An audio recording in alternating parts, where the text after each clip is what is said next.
Well,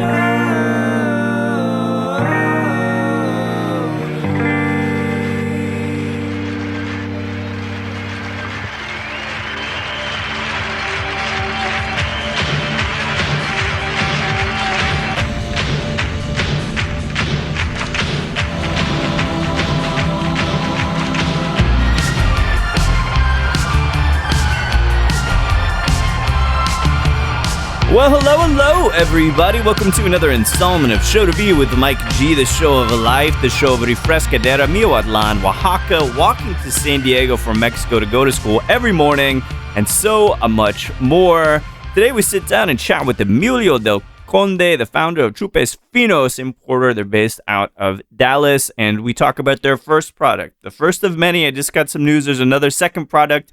I don't think it's known to the public yet, so we shall refrain. But we talk about Macheé Mezcal, which has been available in Mexico for quite some time, but now finally available to you in the great state of Texas. We talk about Emilio's amazing story, working in TJ and growing up near Tecate, coming into San Diego, really going door to door for sales and doing so many amazing kind of small jobs in between, getting into finance, getting into other industries, starting a family, and now this biggest move yet with Chupes Finos, his importing company.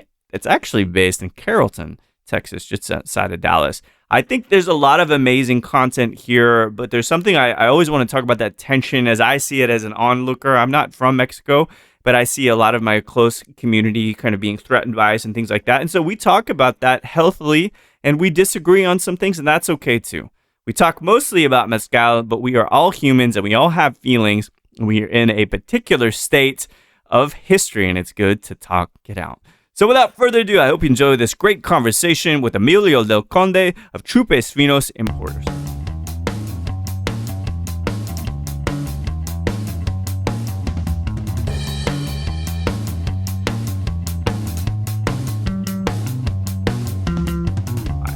Well, in the literal sense, for me, I actually grew up in Tecate. Oh, okay. Yeah, where the beer's from. Yeah, that's nice. my hometown. Oh, shit. My favorite beer to this day. So I grew up in Tecate, and I would go to school in San Diego. No way. Every day I would cross the border, and I did that for 10 years. Holy shit. So, during the school, speaking English, then going back home, playing with my friends, speaking Spanish. Yeah. So that's what I mean by border. That's incredible, because it's like, it's a duality, right? I was thinking of this word like outer group, inner group kind of thing. And there's a couple other people I've interviewed here in the past few years that kind of did the same thing. One of my friends, Louise, actually, who's works for a gin brand now. But he was telling me how there's the duality of your student facing, school facing, the English speaking, and then you go home and you're the Mexican guy, right? And so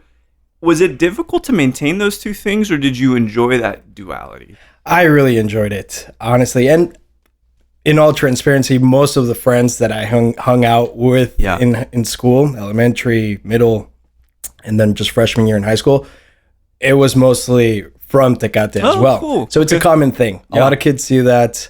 But yeah, once in high school, that's when I was like, I want to go to Mexico full time. Is that right? Yeah. So did you ever properly live? I don't say properly as judgmental, but did you ever like actually live in San Diego, or you just were there all the time? Yeah, I think I moved to San Diego when I was 22. Oh shit! That was the first time I lived in the U.S. Oh, that's amazing. Yeah.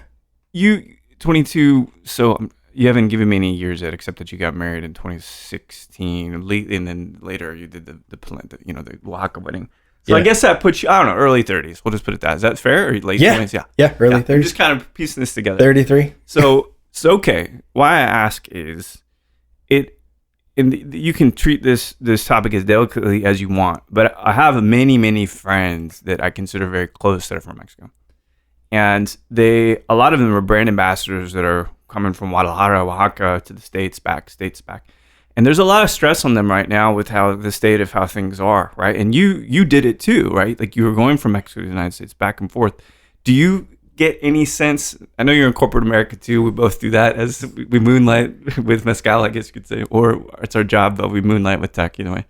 But has it been tense for you too, knowing that you did this thing and a lot of people feel like they're going to get kicked out of this country. Or do you not feel that way? I mean, I feel for people. Obviously, I was lucky enough, both my parents are Mexican. Yeah. They crossed the border in 1993 to have me. Oh, I see. Okay. Yeah. Okay. So I understand the situation, and it's just last night I was talking to a guy in Las Almas Rotas, the great spot in Dallas. He's lived in the U.S. his whole life, but he came over as a younger kid, and he's afraid.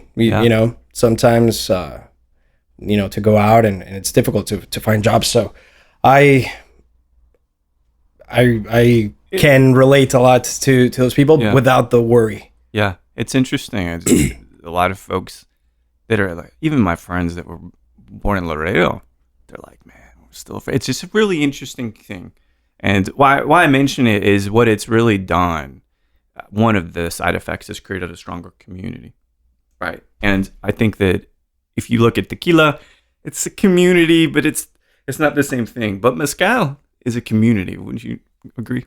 Absolutely. I think mezcal, one of the reasons why I love it is it just brings people together. Yeah. Especially when people are drinking it with the purpose and the intent of learning, educating themselves, drinking with that intent.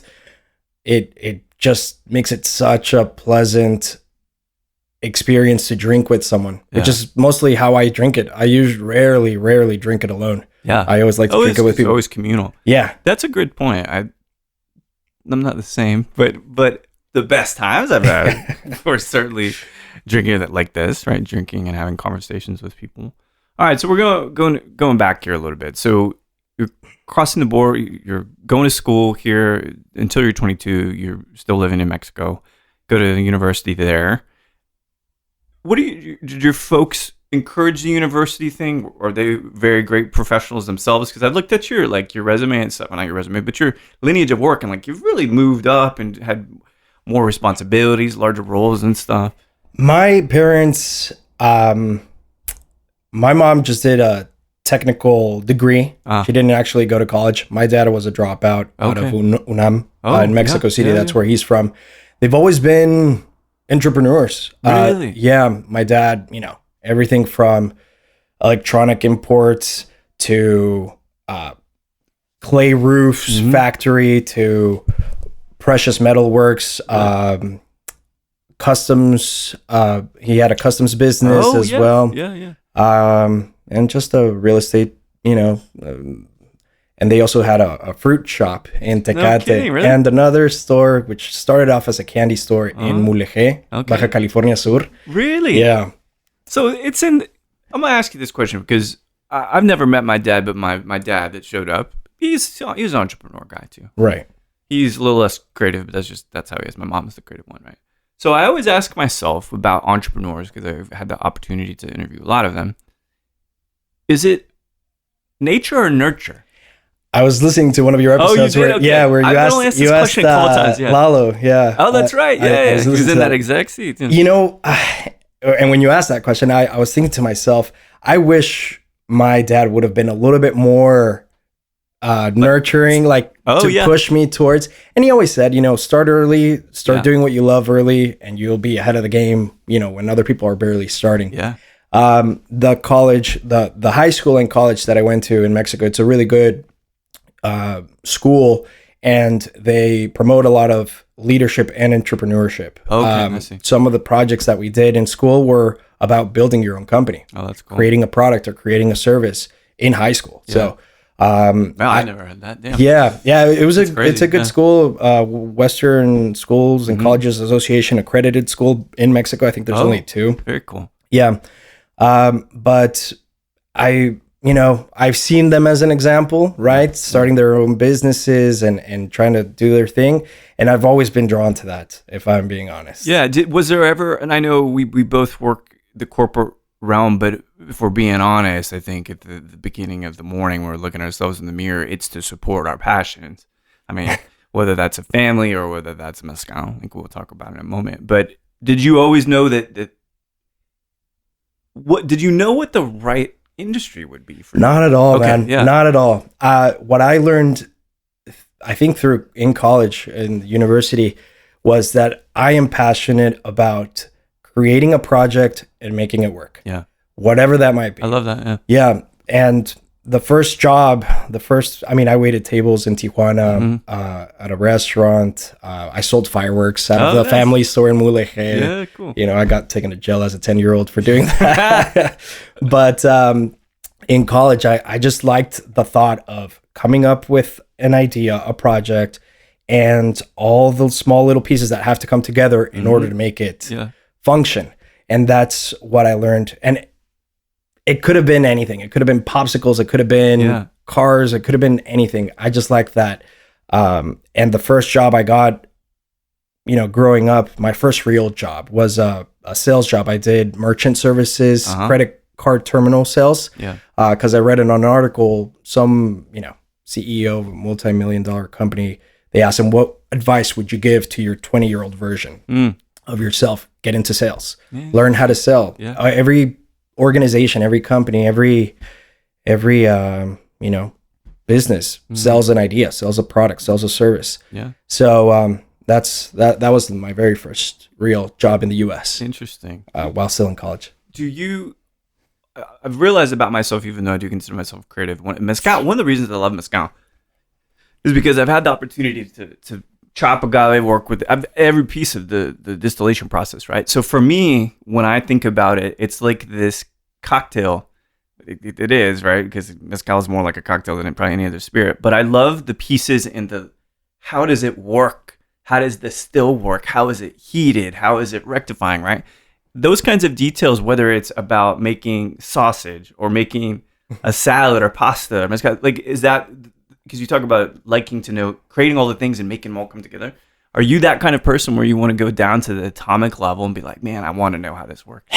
When it comes to mezcal, not so much. Yeah. And in general, I wouldn't say not so much. I do think that my mind is a little bit more business oriented. Okay. Yeah, this is what I was trying to get out, to see, Yeah, more business oriented. Of course, when I started diving into mezcal several years ago, I wanted to know how the minor differences alter the final product. So in that sense, yeah, but it's always fun to learn a little bit more about, different processes, different methods, different regions, different traditions. I remember some time ago when I was teaching a class on mezcal, and people were like, "Oh yeah, I like Jabali." I'm like, cool. They're like, "I like Tepestate." Cool. Just random people like Coyote, whatever. And I'm like, and I said this, and I still feel this way. I don't think the agave matters as much as where and how it's made. It's the terroir, right? Yeah. And so Jabali, which even though I haven't tasted one from Puebla, but if it was Papalote versus Cupria, you know what I mean? Those two things taste completely different. And it's not about the agave as much as it is about the hands, right? And that's how I believe it. Yeah, absolutely. It's they're chefs. Yeah, right. They really are chefs. They might have the same ingredients to work with, but each one of them knows how to do certain things a little bit different that can and present it and work it that really can make a huge difference. So obviously I do think that the land and the plant and all that, but it's interesting because you can taste. We'll talk about other things here in a second, but you can if the espadín plants are actually from Matatlan versus Zacatoro, which it grows in. They're similar, but they don't taste the same, even though they're genetically right. It's just so I think those conditions are really one of the things that matter most. Okay, so into San Diego, why Seattle? It seems like I love Seattle, but it seems like a random jump to go to school. It was through that university that I was going to, cool. CETIS. It has a dual degree program with City University of Seattle. Oh, cool. Yeah, so it was kind of like a cool, my bachelor was international business. And you get to enroll in City University of Seattle, and they take off class from your bachelor, and they add class of theirs, and you graduate with two bachelors. That's what that was. Because they looked like they were having it at the same time. Yeah. Okay. Yeah, you do it at the same time. Full disclosure, I dropped out of both. Did you really? Yeah. Oh, I didn't know that. I didn't graduate. I dropped off in the last semester. What would you say was the main reason that you left? I was working in San Diego after that first merchant service company that I was working with. I got recruited for another sales job. And it's a little bit of a structure where you start off as a brand ambassador, you learn how to sell, you get promoted to a position where you train other people. I see. Some people call them a little pyramid scheme. Yeah, you made that. There's a pantomime you made of a pyramid.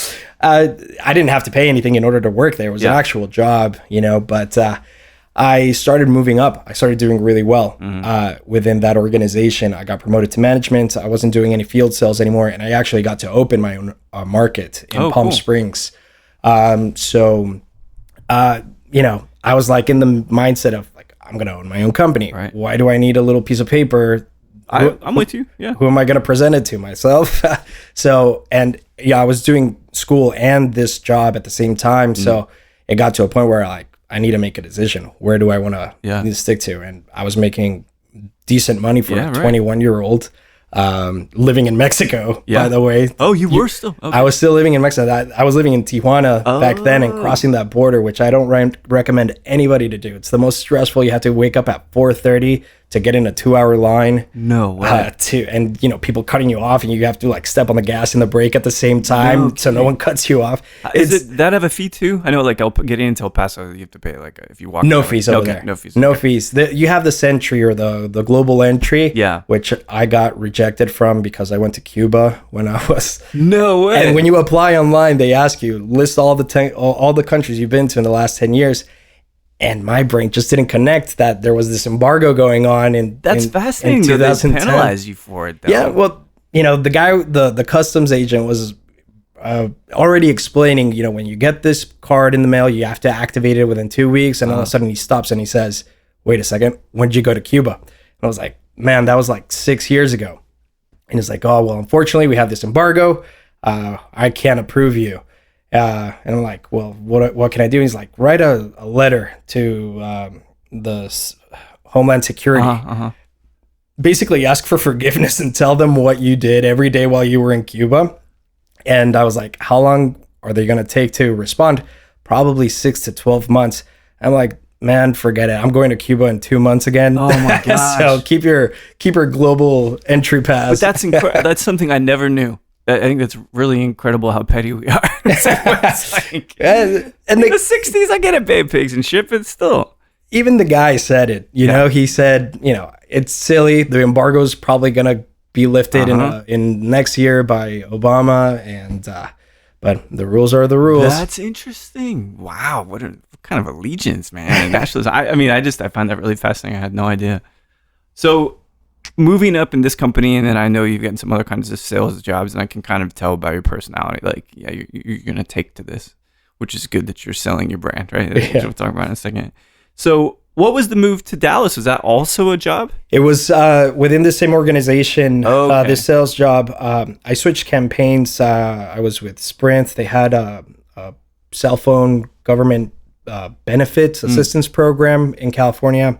I switched to an AT&T campaign. I did the door-to-door, managing people doing door-to-door. And there was a new office opening up in Dallas in 2018. And they said, hey, we want you to go out there and help establish this office, grow it, build a team, and then come back to California. But we had been moving so much in Southern California. We did Riverside, Escondido, San Diego, Palm Springs, that when we got to Dallas, for 4 months, we started going out and we're like, dang, we really like this city. Yeah. Why don't we I was also getting tired of the sales and going out and knocking on people's doors. Yeah, I bet. Getting people yelling at me saying, didn't you read the sign? It says no soliciting, and me having to make corny jokes and saying, sir, if I knew how to read, I wouldn't have this job. Oh, yeah. That's good. I like it. Yeah. But it's got to wear you down. Yeah. Yeah. I got a lot of experience out of it, right? Learned how to handle rejection, learned a lot about, certain sales tactics, but, we moved to Dallas and we said, hey, let's stick around here for a minute. And that was 8 years ago. We started looking for different jobs and then the pandemic hit. All of that stuff, right? Yeah. All that fun stuff. Where'd you spend the pandemic? Here? I was here. Yeah. In this house. I guess luckily, but I have a job that, remote's fine. Okay. So it's really not a big deal. But it's just impacted a lot of things. And I guess this is a good time to ask about this. I was talking to my friend James, who was head of sales for Amaras back in the day. He built that brand, not alone, but he did a hell of a job building that brand. Your eyebrows are up, and mine's like, they're on Beam's radar and stuff.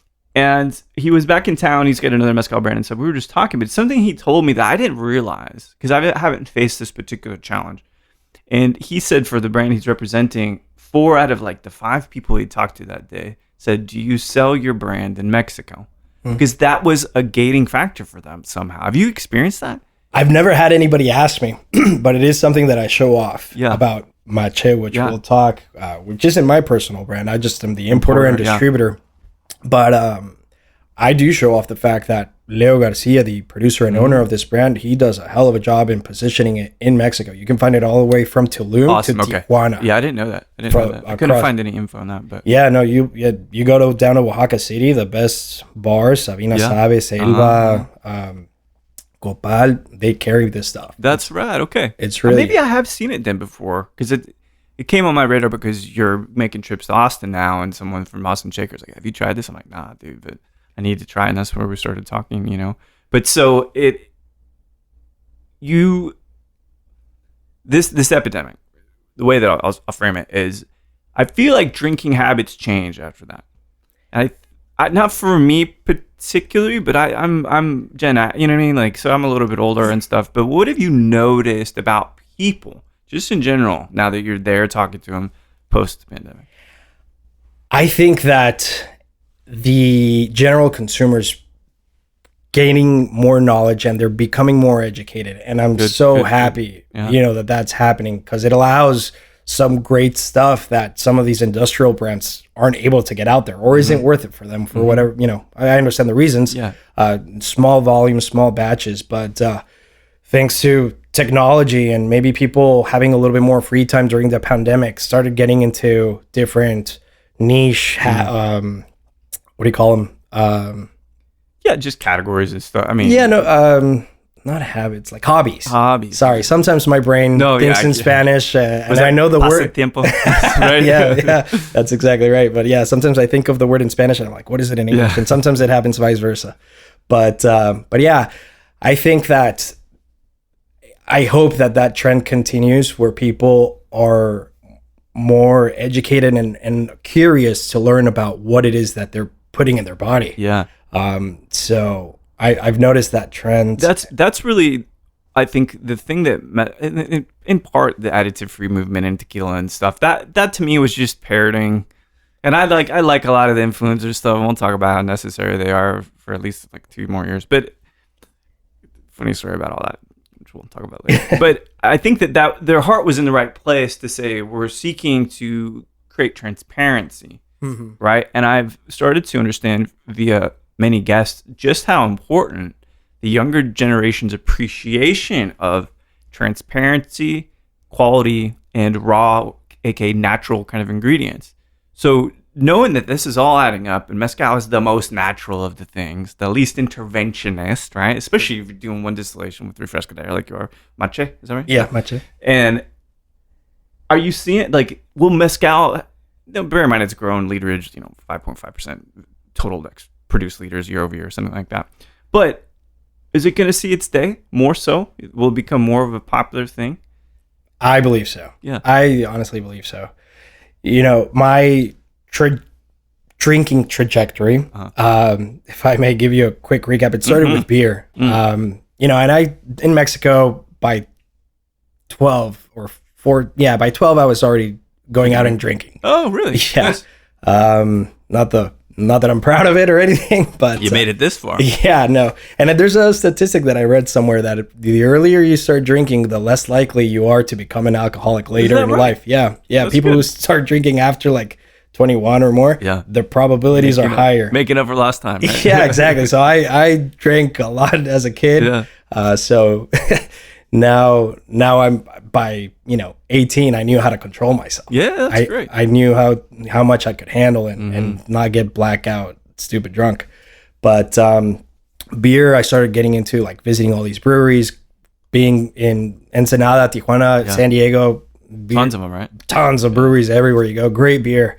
But then, as I started getting a little bit older, learning a little bit more about tequila, when I moved to Dallas, diving into the bourbon world. Oh, yeah. And then I went back to tequila for like 2 minutes. And that's when, and I've had mezcal before. Yeah. You were mentioning how I got married in Oaxaca in 2018. There's a bar in Tijuana called La Mezcaleria, I think it's called, where, as a dumb college kid would go and just shoot shots of mezcal, right. Like, as a unenlightened consumer. We've all been there, yeah. But when I started learning about mezcal and the complexity of what goes around and the history and all that, that's where I started really diving into it. Because I love this spot and I love Shad and I love Taylor. Las Almas, was that one of the stomping grounds for you to learn more about mezcal and tequila? No, my learning grounds were self-taught. Oh. What I would do, I started off with like some of the, bigger brands, sure. right? You can get them everywhere. It's easier. Exactly. It's expensive. Yeah. Exactly. So I started buying, but as the more I learned about mezcal and different producers in different regions, what I would do, since I have family in Mexico and the blessing of speaking Spanish as well and using WhatsApp, I would actually contact all these producers directly. And, mezcal not being as huge as it is like tequila, I can't send a WhatsApp to Guillermo from Fortaleza like, hey, what kind of bottles do you have? How much are they? Right. Yeah, exactly. I mean, you could, but he probably wouldn't answer. He's a busy guy. And so are the mezcal producers. They're very busy, but they don't, this infrastructure, corporate infrastructure, it doesn't exist. No obstacles. And when we're talking about artisanal mezcal, so I would do my research online. You would find their number in a Facebook comment somewhere. Send them a message and saying, hey, my name's so-and-so. I'm interested in seeing what, you have for sale. That they would give me their lists, their prices, and then I would just choose like 5 different bottles. That's amazing. Out of their, inventory. They would ship it to my parents' house in Tecate, Mexico. And then I would just let them accumulate every time, once I accumulated like a good 20, 30 bottles, I would fly down, visit my parents or drive. System. Yeah. And then just bring it back home. So that's how I started building my collection now. I love that. Was there a region that you more appreciated as you started to sip more, a style that you started to say, I'm really into this style? I was trying everything and anything. Anybody who would respond and better pricing, obviously, because you're buying it directly from them. But Guerrero, Michoacán, Don Mateo, Oaxaca, I have a lot of the, the good ones. Yeah. No specific, each region has its own thing, I think. Yeah. It is. And that's the beauty of it is that, and I've said this and I will continue to say this, no matter how much you spend, no matter who's teaching you, you cannot become a master of mezcal. It is virtually impossible because once you start thinking about all the kinds of distillations, you'll find someone made a sisal distilled in the Yucatan that doesn't taste like anything that you've ever tasted. And they don't want to do it ever again because it's a huge pain in the ass with minimum yields. So I stand by that. To your point, Michoacán different than Guerrero, different than San Luis Potosí. It is a wide world, and I'd much rather it remain wild and untenable. Yeah. It's very important that mezcal kind of stays that way. That's why, I try not that the stuff from Matalana is bad, but you can find that has a profile. It tastes a certain way. But you talk about Don Mateo or like Morelia, that has a thing too, but it's a different thing. Different colors, different flavors, and different shapes. I think in synesthesia, so that's why I was talking about colors when I'm drinking stuff. So then this all kind of makes some sense, right? You're building this collection of mezcal. You got a system. You're gaming the system. I could. Literally. I've had to game the system actually being in the States. But my parents are very white and they live in New Mexico, so I don't have the option for them to hoard mezcal for me. But how did you know that importation was the right thing to do, or the next step, or even the first foray on paper to be an entrepreneur like that? Man, I was spending so much money on mezcal. So much money on it that I was like, okay, I'm only one person. I have about 120 bottles. Yeah. I don't drink much alone or at home. So, I started doing like these little tastings with some friends, trying to get them on it. My wife wasn't happy that I was spending a lot of money on mezcal. Yeah. So I was like, all right, how can I justify all these expenses? Well, let's try to make a business out of it. So I can, in my head, there's a phrase that comes up, and I'm not going to say it, but good work. That's a good way. Taxes wise, too, divert some of the, I was going to say it's a write-off, right? Because if you even bring it in for review, right? I'm considering it for my portfolio. It's a business. Then it becomes a business expense, luring a new client. Yeah, well, thank you for the idea. I've never thought of it. Yeah, dude. How back can I go in my receipts? That's the hard part. Yeah, you can't retroactively write it off. But yeah, I mean, so that was in my head. I was like, yeah, you're right. You're you're spending this money on shipping. You're traveling for the purpose of the product that you're going to be distributing. So really, it's a work trip, right? Yeah. So, but you knew that this was the way to do it? No, not initially. What I would do with my mezcal, I would do blind tastings by myself with my wife's help. We would get little glasses. Oh, cool. I would write on little round stickers, put them at the bottom of the glass, number them 1 through 4. She would help me pour them, write down which one was which, hide the key, and then I would just start, learning and cool. kind of exploring my own taste, right? My own flashcards. Yeah, my own preference, trying to identify what I'm attracted to, what kind of agaves or regions or producers even. So I would rate them on aromas, I would rate them on taste, and I would rate them on complexity or the aftertaste. How inviting is it to sip it again? Yeah. And, on a scale of 1 to 10 or 1 through 5, 1 through 10. And I started off with the most artisanal big brands, right? I'm Cinco Sentidos, Rey Campero, Netas. But eventually I kept going deeper into smaller brands. And this brand that I now import and distribute is one of the ones that I reached out to through Facebook. Well, actually, I reached out to him through Facebook as a consumer. Yeah. Hey, what expressions do you have? Some guy I met on Facebook, he posted on I think it was a Mezcal Society Facebook group. Is that that's the one I run, isn't it? That's the one that what? So anyway, we're going to talk about this because I run the group for Texas, the biggest Mezcal group. Is it Mezcal Society? Okay, cool. Yeah, I think so. Anyway, but please. Some guy just randomly posted on that group, anybody in Dallas that likes Mezcal. And I just like, who's this guy? I don't know him, but what do you have in mind? Was my response. Nice. And he was like, I have some bottles with me. Maybe you have some bottles and we can share some bottles. Cool. Yeah, you might know this person. Who is this? Is Sandro Canova. Yeah, I know Sandro. Did you know how I know Sandro? No. Okay, we'll talk about that some other time. Okay. I know he's a polemic character. Yeah. To say the least. Very intense, but he showed up at my house and he brought some of his mezcal bottles, and there was this one bottle, Asociación de Maestros de Mezcal, some event that they do in Mexico City. Yeah, very cool. And it's exactly what you're drinking right now, the Verdito. He showed me this, and I looked at the label, and in the back said Leo Garcia.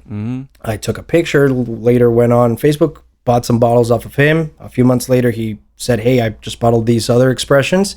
Hey, yeah, send me 4 of these. And in these tastings that I would do, his stuff would come up in first or very close second to some of these heavy hitters. Yeah. Amazing mezcals and amazing producers. And that's when I kind of proposed the idea. I'm like, hey, I'm not in the industry.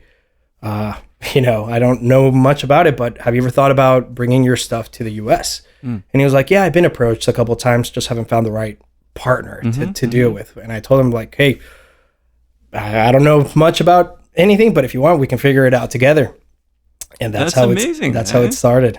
I love that. And it's funny because I don't in doing my I call it a dossier for my guests when I do this research about them to try to understand their story and kinds of projects and stuff. I came across a Reddit post. This wasn't you, was it? Because this person did the same exact thing. They reached out via WhatsApp and talked to Leo and then got mezcal and everything and then was talking about all the Macheé marks. I don't think I've ever, like, I don't mind. Well, it's a very, like, similar story. It's funny. But, I don't use Reddit. So, I know you use Reddit because you mentioned it in another one of your podcasts. I peruse it. I'm a fair weather friend of Reddit. Okay, well, what I will tell you, and you probably might have seen this last month, I did conduct an Ask Me Anything. That must have been what it was, yeah. But I didn't talk. I didn't talk. I was just the intermediate between, these producers and... That's amazing. Yeah, it was Erika Menezes from Aguerrido, Sergio Garnier, which there's a great guy. He's going to be in town. He's in town today. No shit. Yeah, I'm going to send him a message. Can I curse him? Yeah, of course. Well, holy fucking... No, I'm just kidding. Yeah. No, he's in town today. No way. I'm going to send him a message. Yeah, you should. Very small world. Very small world. I met him when he was doing the tour in through Texas a couple of years ago. Yeah, that's where I met him too, I think. Yeah, well, I tried his stuff, and his mezcal is... it's pretty dope, man. So amazing. I was like, I need to meet this guy. He's coming to Dallas, and I'm like, I knew he was going to be at a bar one day and another bar the next day. I went to both just to hang out and talk to him. I really like him, and I gotta get out to Durango. Bit of a mentor. Oh, really? Yeah, well, that's great. Yeah, I've asked him some questions to kind of help me.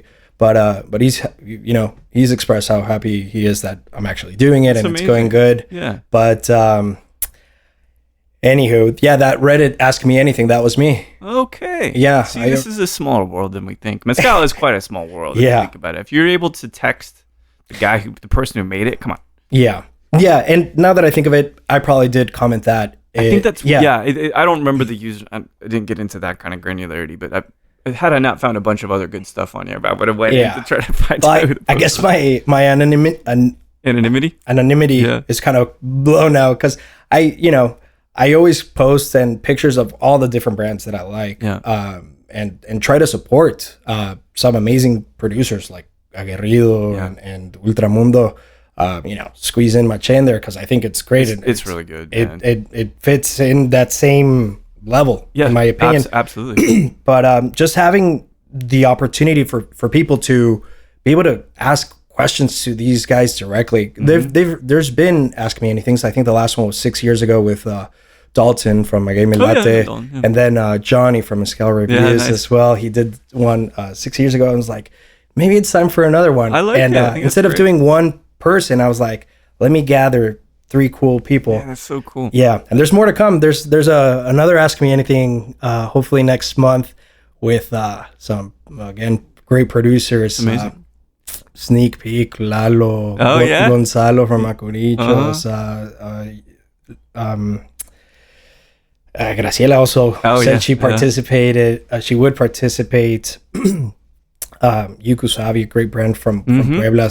So what was the biggest challenge then in getting this? Because I know exactly licensing what you have to do to bring this stuff in. Yeah. What was the biggest challenge for you? The biggest challenge was probably the distributor's permit. The importation permit was relatively easy. The TTB one, right? The TTB, yeah. Super easy. All of this was just me looking up information and just following the steps. Probably would have saved myself some time if I would have asked for a lawyer for help. Yeah, it's so expensive. So expensive. Yeah. And I was looking at the steps and I feel like I can do this. You can do it. Yeah. However, the wholesaler's permit, the W permit as a distributor, that's the one that took a good minute and a good chunk of money. Yeah. Not because the process the city of Dallas. Yeah. Dallas County. It is Dallas County. Yeah. That's where I tried first. Oof. Big mistake. They're so... It's just like this in Travis County. The distiller got kicked out of Travis County for dumb reasons, but I get it, right? So difficult to work with. Yeah, dude. So difficult. They require all these extra little things, and I know. So I had to... still Dallas County, but the city of Carrollton... I showed up and said, hey, is someone able to apply for a wholesaler's permit here in the city? And they're like, yeah, what do you need? I was like, a wholesaler's permit. Where's your warehouse? Here it is. Here you go. Nice. Permit delivered. And I'm like, oh, I lost so much time. But it's a good lesson to learn, super right? good lesson. Yeah. I learned a lot from it, but I did lose. My first shipment arrived in September of last year. Yeah. And I didn't have my permit. So I was so stressed. Like I have all the Did it sit at the border? No. It was in Dallas. Oh, okay. It was in Dallas already, but in the pallets already, they were still built. And I had this crazy urge to take them out and start presenting it. But, obviously I don't want to get in trouble in any way, but I had to wait from September until December. When gosh. It's like a gift on Christmas. You have to wait for 3 months. Yeah, man. Yeah, no.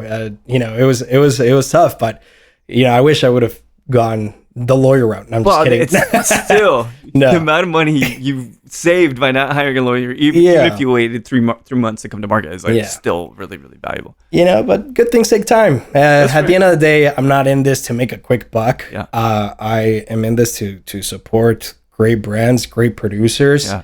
And I'm in it for the long run. Because you're a father, you have a day job still, if I presume. I got fired 2 weeks ago. Oh, you did? Yeah. How are you doing? Good. Feeling good, man? Yeah, no. I mean, honestly, when I told my wife and friends, they were like, congratulations, because they know that this is what I want to do. Okay. And I was taking, time off work to kind of do this. Yeah. And taking more time than I probably should have. And I was just waiting for the day that they were going to tell me, and they took forever. Great company. I won't name it, but I know who it is. Yeah, great company to work for. Yeah. But I had this passion project, and I wanted to do it full time. So now it really comes fully into focus, besides family life, of course, but for your professional side, this is it for you right now. Yeah. 100%. Not that it's enough. And well, let's rattle off a little bit of one of the kind of the details. This is Leo Garcia, the maestro, right? And it's a guiche, because is that how you say it? But because there's San Isidro Guiche, which is not the same place. Oh, the town? Yeah. San Jose Guiche. Guiche. Oh, Guiche. Okay. Yeah, it's with a G. Okay. But this is not by that, or is this the same place that I'm thinking? It's not, right? This is in Miahuatlan. This is in the Miahuatlan de Porfirio district. Yeah, okay. Got it. But it's super small town, super small palenque, super, kind of remote, as all good mezcals are, I think. I know. One of the things a couple things are not new to me, but are pretty unique, right? One, and I know that some people do refrescadera in Miahuatlan, but it's not the majority, at least from what I've tasted, it's not the majority. Normally the 2 times in copper is the majority in Miahuatlan. Mm-hmm. So Macheé, Leo, Maestro, him making refrescadera, that's something I love. There's a whole history as to why refrescadera exists, and I'm sure you know, and that's to give the workers rations from mezcal, and it wanted quick and fast and cheap. But this tastes amazing, right? Like this is so bright and so vibrant. And what was the first mark we tried? The first expression? Yeah. That was the Verdito. Okay, cool. That is, it's a micro-endemic species that grows locally. And he has had agronomers and specialists that know how to identify agave species. Yeah. And he's asked them, like, hey, help me identify this stuff I've never heard of it. That grows around here. And they look at the physical features of the plant, the length of the pencas, the width, all that good stuff. And they're able to identify 2 different species in one, which is a Karwinski and Rodacantha, right? And a Rodacantha, exactly. That's so cool. So it's like a hybrid plant that just adapted to this particular area of. Does it produce hijuelos? It does. Okay. It does. So he has it already, planted and trying to, not deforest the whole area of it, but it grows really well there, as most Karwinskis do in the Miahuatlan region. Known for that, yeah, exactly. But this Verdito, it's a hybrid of what's commonly known as a Quiche and a Mexicano in that particular region. Man, I love that. And most of these batches, if I read it correctly, are around 150 liters, right? Less than 150. I mean, that's incredible to bring a brand to market that scarcity is a thing, and that's okay. Yeah. And Leo's focus, which if you go on that Ask Me Anything, they ask him, what's your volume? What are your goals for next year? And he's like, honestly, we've never been about volume. There's a limit, right? We'd rather stick to quality and keep doing the things the traditional way, and not the word macheé. I don't know if it was a question that might come up, but it means loyalty in Zapotec, and his philosophy is loyal to tradition, loyal to the process, and loyal to the earth. The logo of Macheé is two hands protecting an agave. So he only uses mature agaves. The local landowners and ranchers and ejidatarios, you know, they know him as one of the guys that produces mezcal. So they tell him, hey, you know, these agaves are growing. Do you want to come look and see how far into maturity they are and how much they need? And, you know, that's how he picks them out. He's not going to cut off some other agaves of the same species that aren't as mature or haven't reached maturity yet, just in order to have a higher batch size, a higher yield. He lets those be 100% mature agave, which I really respect. This second mark, I don't even want to guess, because you have 6, I think, 5 or 6 like total marks, and I haven't tried it before. But again, there is so much purple flavor in this. There's violet, and it's crazy how much vibrance there is to this. The second one we're trying is an amarillo. Oh, okay. Same exact thing. Yeah. It is a Karwinski Rodacantha hybrid. The only difference in the plant is the color of the leaf. See. Okay. Structurally, it's the same exact plant looking wise, except the leaves, the pencas of this amarillo, as you might have guessed, are a little bit more yellow. Yeah. And I'll show you a picture later, but it's kind of crazy how a plant so close in DNA can hybridize. Like, it's good. Yeah. It tastes completely profoundly different. Exactly. Yeah. Whereas before, and normally on the podcast, I've done tasting notes to death over the fucking past 12 years, but there is something so beautifully violet, like actually the violet candy and like lilac, the purple candies, like that are kind of, I think it's a Mexican candy. Yeah, it is. This like the little violet purple candies. I'm not sure. I think they're square, but it has this kind of flavor, but it also has a muskiness to it that I really love. Kind of like animal fur, right? But not fat, but like the crunchiness of animal fur. Okay. Yeah, I know. I'm talking about this stuff in such a weird way. No. And that's one of the things that I love about mezcal. It's so subjective. Something that, your life experiences are going to, and your memories that you've gathered throughout your whole life, when you drink something, it might take you back to a specific moment. Dude. Did your dad wear cologne?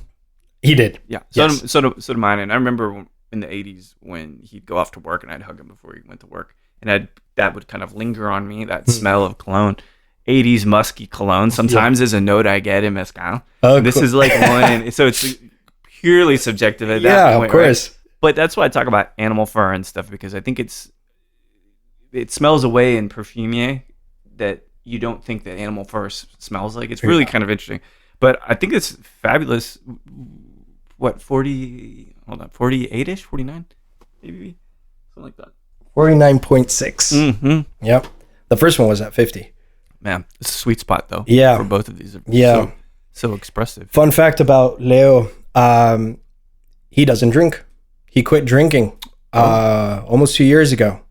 And he still produces amazing mezcal. Yeah. But, I compare him to, Beethoven composing the Ninth Symphony, where he couldn't hear but was able to produce great music. Well, Leo doesn't drink, not even a sticking his finger while it's dripping down the refrescadera, nothing. So he goes off strictly by aromas and las perlas to adjust, using the heads and tails. But I think it's fascinating. And his philosophy is if it smells good, taste follows. That's the thing with mezcal that I find really interesting, is sometimes I agree, and sometimes the two are so amazingly detached, like stuff from Durango, for instance. Yeah, like, oh, this smells like this, and then it smells like cotija, or it tastes like crunchy cotija cheese. It's been out too long, and But I love that he blends that way. I've interviewed a lot of Scotch blenders that do that too. They actually don't taste it. It's really just the nose that they have. How old is Leo? Leo is early 40s, mid closer to mid 40s maybe. Yeah. Comes from a family of mezcaleros? He grew up around it. Yeah. Not an uncle is the closest person. So it's but he breathed it, it's the, as a kid, the nurturing part. Yeah, right? as a kid, he lived in the U.S. for a while. Oh, where? In California, Southern California. Cool. Not okay. Pasadena, but No way. Some place like that. Yeah. But then he went back in 2010 to Oaxaca, and that's when he dabbled with school a little bit, but he was like, something I know and that I've been around my whole life is mezcal. That's amazing. A lot of kids left Oaxaca to come work in the United States because they thought that would be a better opportunity. And in some ways, I'm sure that's true. Do you see a lot more of the kids coming back to help with mezcal now that it's kind of seeing its moment? Yeah. You hear a lot of people coming back. Yeah. And some that might have been deported. What we talked about earlier too. Yeah. Some of them that might have been deported and they go back to, the small village where they came from and they start getting back into the family business and with a little bit of enthusiasm because they know that the mezcal industry is growing. It's popular too. Yeah. My respect are for those who don't, that didn't necessarily, I respect everybody, but obviously they left because out of necessity. Yeah. The situation growing up, it's not, it's less than ideal growing up in small rural communities. So, I know people have to do what they have to do and make the difficult decision of, leaving their families, leaving where they grew up, to try to make it elsewhere. But I was down in Oaxaca last month and, Leo Garcia, he was building a tiny little 20-liter distill at a refrescadera outside his little bodega for he plans to use it, but the gentleman, the people that were helping him build it, they were speaking Zapotec, and they also produce mezcal themselves. Oh, cool. They actually just built their palenque, which has no name. I told the guy, take my number, let me know what you name this palenque. And I was very curious hearing them speak a dialect, which is Zapotec, commonly in the Oaxacan region. I was so fascinated. Like, that's awesome, dude. That he was a young guy, early 20s, speaking it with his dad. And I'm like, that's awesome that you continued to want to learn it. And he told me not a lot of people do. And back in the day, Mexico is a whole different subject, but indigenous Native Americans used to be, discarded. So a lot of people were ashamed of speaking Zapotec, and they purposefully decided to not speak it, and hence their kids didn't speak it. So I you think about the history of mezcal. Okay, refrescadera, right? Yeah. Which again, like I said, at least my understanding of it is that was the ration for the workers because it could be made cheaply and quickly. And then it got attributed to being a worker's lower class, a lesser quality. Yeah. But it's, in my opinion, infinitely better. Maybe not. No, it's better than pretty much any other category, right? Absolutely. But there's a history of that, though, right? Like the 250,000 liters of sotol was destroyed during Prohibition on this side in favor of French spirits and whiskey and stuff. And so it's hard, man. Yeah. When you have an identity like that and keeps getting eclipsed. But thankfully people kept making it, even though, and it was for self-consumption, for their own parties, for their weddings, Thank God. Jesus, really. Yeah. And thanks to the people that continue to maintain and really follow just tradition, their cultural tradition, that we're still able to have amazing spirits produced out of distillates. I'm so happy to taste something that is refreshing, pun intended, I guess. But from Oaxaca and from Miahuatlan, that shines differently. Because I like that region a lot, but it does have similarities in terms of the water that's being used and the amount of potassium and stuff and the soil in the water. But this is pretty spectacular, Emilio. I'm really, really excited that I finally get to try this, and I've heard such good things about it. Thank you. Yeah. So I've got a couple questions left for you. One is, puntas are a thing, but now they're becoming a thing in the United States market, right? Because before, really, in the times I would go to Oaxaca, I don't know, 15 years ago, whatever, that was the thing that you got a little bottle of when you're at the palenque. It's like, this is the heavy stuff. American drinkers can handle this. And so this Coyote, which I'm not sure if we're drinking that one or not, but is this a Coyote? No, okay, we're getting there. Yeah. But puntas, is that a thing now? Do you have people that are asking for that level of mezcal? Absolutely. I prefer higher proof. Once someone gets their palates trained to drink mezcal, you want something different, something better. Obviously, a puntas might not be for the beginner, right? But I think I personally love higher proofs. I do too. Yeah, but this was Leo's idea, or did he feel like the market was kind of helping him determine he should make it? No, this is a 78 bottle batch. Oh shit, really? Yeah, 60 liters. Yeah. So he had a little bit, and I asked him, do you still have some of those puntas from that batch? And he was like, yeah. I was like, let's do a little bit something different. Coyote in itself is a rare agave. Yeah. It's smaller. It grows on the rocky, slopey side of mountains. You need more of it to produce a good, decent yield. Yeah. So I was like, why don't we do? I know Coyote. El Holgorio does a Coyote, like $220 bottle, but. I was like, I don't think I've seen a Coyote Puntas in the U.S. market. I've never seen one. Yeah, so it might be one of the first. So let's make something like a one-time special release. And I actually started really distributing it in January of this year. I have 2 cases left. It's gone. Yeah, that's amazing. Yeah. In the warehouse, you've got two cases left? Probably one in my trunk of my car right now. There we go. Because you can kind of, that's good. You're going door to door again. But it's so much easier when it's something that I'm passionate about. Of course. I would do it too with this kind of stuff. Yeah. Well, I mean, compared to like AT&T trying to sell people DirecTV and internet at their home, I would do it and I was okay at it. But when you're presenting something that you truly believe in, it's so much easier, it's always easier. Yeah. To not fake it. Yeah, exactly. Yeah, because I used to fake all dude. All that's sales. What sales are for things that you don't care about. But I'm not faking anything here. No, I can certainly tell. So this third one that we're trying is the... Ensemble. So I like to go in the order of the Espadín, Verdito, Amarillo, because it's a perfect blend of all 3. Oh, I see. So equal blend? Equal blend. Cold distillation cold blend, or they're cooked together? Cooked together. Got it. Yes. All the processes together. They work very well. You get the slight smokiness of the Espadín, which in my opinion is an agave that does a really good job at absorbing some of those smoky flavors. But then you get the citrusy and the herbal freshness from the Verdito. But this is a crowd pleaser, I would say. It's wider. Wider, like when I'm thinking about music. Like you got a guy and a guitar, that's a thing. But then you got a guy and a guitar with an orchestra. There's wider stereo image. And so this to me is a lot wider. It's interesting how different it is from the other two right by themselves. Yeah. But people like this one.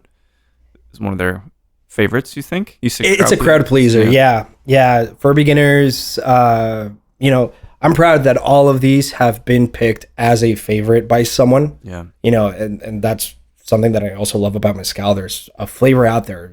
Some people might say, I don't like mezcal. Well, you probably don't like Espadín, which is about 90%. Try something else. Exactly. Try a different agave, different maguey. You might find one that you really like. Yeah. So it's just like marriage.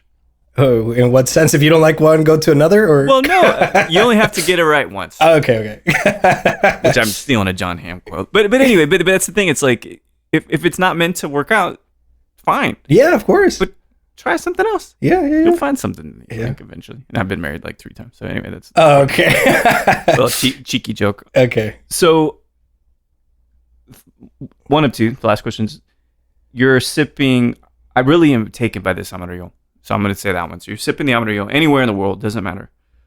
And you could have a sip with any musician, living or deceased. Who would you love to share a mezcalito with?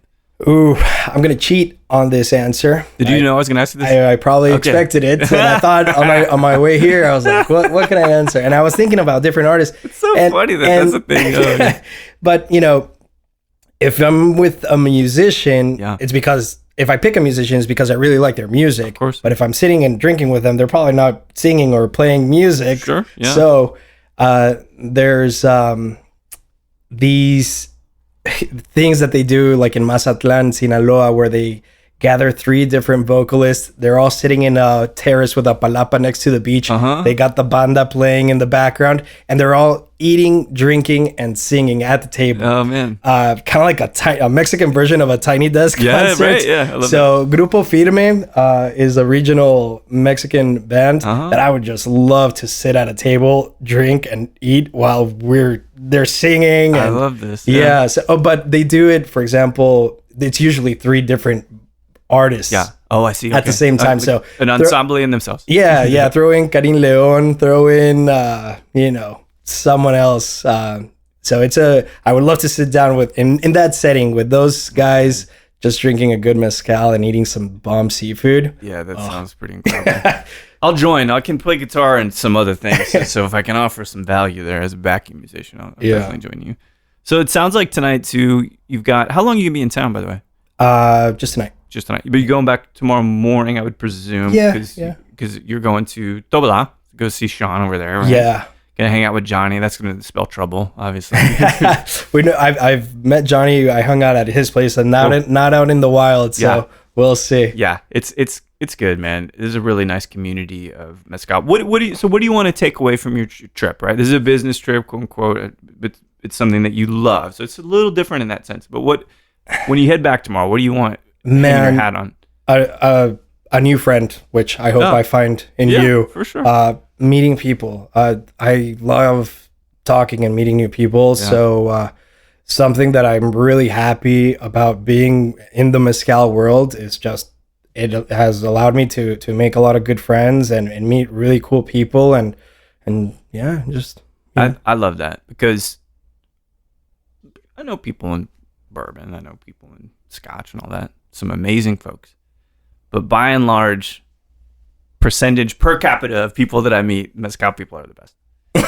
Like that, like there's really no doubt. Yeah. And it's the best spirit in the world. It is the best spirit in the world. So we're going to continue drinking the best spirit in the world. Let's do that. I'm glad you took the time out to chat in your first podcast interview ever. Yeah. That's pretty amazing. Hopefully this opens up doors for acting and other kinds of podcasts. Yeah. No, thank you. Thank you for inviting me. Thank you for the exposure. I am very thankful. I know the people that you've sat down with. I appreciate that. Amazing conversations that you've had. Hopefully this is entertaining enough for someone to learn something. I think so. I really do. And I am glad that I get to be the one to interview for the first time. That's like really a privilege for me too. Yeah. You know? Some of the interviewers, man, they're pretty shite at it. So yeah, it went fast, man. Yeah, I know it always does. But we'll chat more soon. And all the stuff I've tried from Macheé already is amazing. And I'm not going to ask you what you're going to import next because you're here for the thing. You're promoting the album, this album. So, but we'll continue to talk. And if you need any help or have questions and stuff, I'm always here to chat. So thank you so much, Mike. Cheers. Appreciate it. Cheers. Talk soon. Well, there we have it. Emilio del Conde of Chupes Finos Importers. He's up there just outside of Dallas. We talk about his life story as we do in these conversations, but it's a riveting one. He's really worked hard to wedge himself into this industry to make sure there was never a closed door. And he's had amazing opportunities, but yet so many challenges as well. I remember, I'm going to recant you guys with a small story real quick. I was talking about women's rights one time on TikTok. For those of you that didn't know, for many years I was doing reviews on TikTok, walked away from that, but I got some comments that were quite supportive, and then I got some other comments that were just rubbish, man. People say, shut up about the politics, stick to the bottles. I've been doing this podcast over 10 years, and I've tried to keep it about humanity, kindness, community. And so if you're uncomfortable with me talking about things that we all see but we don't all talk about, like guys, for instance, and again, Emilio and I had a very productive conversation about it. I'm just disappointed if you can't allow my guest and I to talk about these kinds of things freely. It's something that I think makes the show what it is. And I'm not asking anybody to do anything differently. I'm going to keep doing the same way I've been doing it over 10 years. And Emilio is an amazing example of someone that came across, became a citizen, and made a success of himself and works harder than most of these folks that are around me. So I think it's an amazing testament to his hard work, but also Macheé Mezcal is delicious. So we have that as well. And you will see that in Austin Shaker here in Texas, among other retailers. But this is just the beginning. If he's putting his mind into Chupes Finos and this importing as well as he's done in the past with these other stories and other jobs he's demonstrated and shared with me, man, the sky is the limit. So Emilio, best of luck to you, and I know you will crush it. So thanks everybody for listening to Show to V with Mike G. No matter how much bubble wrapping you have in your house and you say, I'm not doing that much shipping, or you're thinking, I don't know, Halloween's very close. Should I get started on the horror movies already? Please keep thinking.